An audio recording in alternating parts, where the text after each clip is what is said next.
മക്കളെ ക്രിസ്മസ് പരീക്ഷയ്ക്ക് ചോദിച്ച ഒരു കിടുക്കാച്ചി ക്വസ്റ്റ്യൻ ആട്ടോ മക്കളെ ചെയ്യാൻ പോണട്ടാ. നല്ല പെട്ട സാധനമാണ്, സൂപ്പർ സ്റ്റാൻഡേർഡ് ചോദ്യമാണട്ടത്. ഇതാണ് ഈ ചോദ്യം.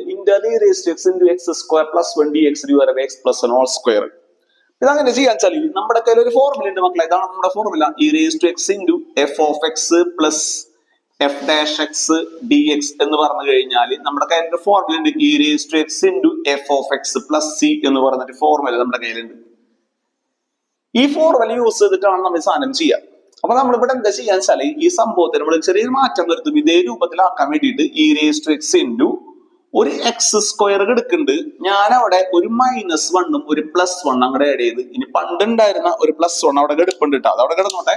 ഒരു -1ഉം +1 അങ്ങോട്ട് ആഡ് ചെയ്ത് അടിഭാഗത്തെ x+1² എടുക്കേണ്ട ഒരു കുഴപ്പമില്ല. ഇന്റഗ്രൽ e(x) ഈ സാധനത്തിന് നമുക്ക് ഇത് ഇങ്ങനെ ഇരിക്കൂടെ മക്കളെ. ഇതിനൊരു 1² ഇട്ടാലും കുഴപ്പമില്ല. ഇത് നമുക്ക് ഒറ്റയടിക്ക് എന്ത് ചെയ്താ x+1 × x-1 എഴുതാ. ഈ 1 കൂട്ടി കഴിഞ്ഞാൽ ഒരു 2 ഡിവൈഡഡ് ബൈ x+1² ആയിട്ട് മാറി. സംശയമല്ല, ഒരു dx അപ്പുറത്ത് കിടപ്പുണ്ട്. ഇന്റഗ്രൽ e(x) രണ്ടായിട്ട് സ്പ്ലിറ്റ് ചെയ്ത് കൊടുക്കുമ്പോ x+1 × x+x-1 divided by x+1² plus 2 divided by x+1² dx ആയിട്ട് മാറി. ഇവിടത്തെ ഇവരും കട്ട് ചെയ്ത് പോയി മക്കളെ.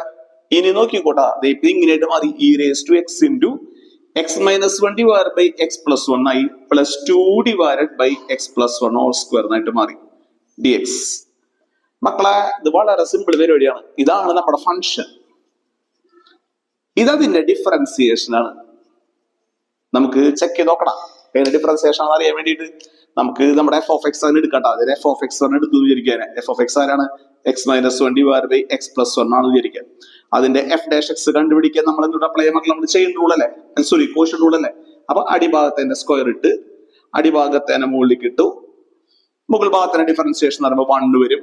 മൈനസ് അടിഭാഗം മാറ്റി നിർത്തി, മുകൾ ഭാഗം മാറ്റി നിർത്തി അടിഭാഗത്തിന്റെ ഡിഫറൻസിയേഷൻ ചെയ്ത് വരുമ്പോൾ 1 വരും. ഭംഗീകരിക്കുമ്പോൾ x+1 minus x+1 divided by x+1² ആണ്. ഈ x കട്ട് ചെയ്ത് പോയപ്പോ 2 ഡിവൈഡഡ് ബൈ x+1² എന്ന് പറഞ്ഞിട്ട് വന്ന്. സംശയമല്ല. അങ്ങനെയാണെങ്കിൽ ഒറ്റയടിക്ക് നമുക്ക് ഇതിന്റെ ഉത്തരം ഏതാ? ഒറ്റയടിക്ക് ഇതിന്റെ ഉത്തരം എന്ത് വരും? e(x) x-1 divide by x+1 + c. ഇതാണ് നമ്മുടെ ഉത്തരം. ഓക്കെ അല്ലേ? മനസ്സിലായി വിചാരിക്കണം. സൂപ്പർ സാധനമാണ്.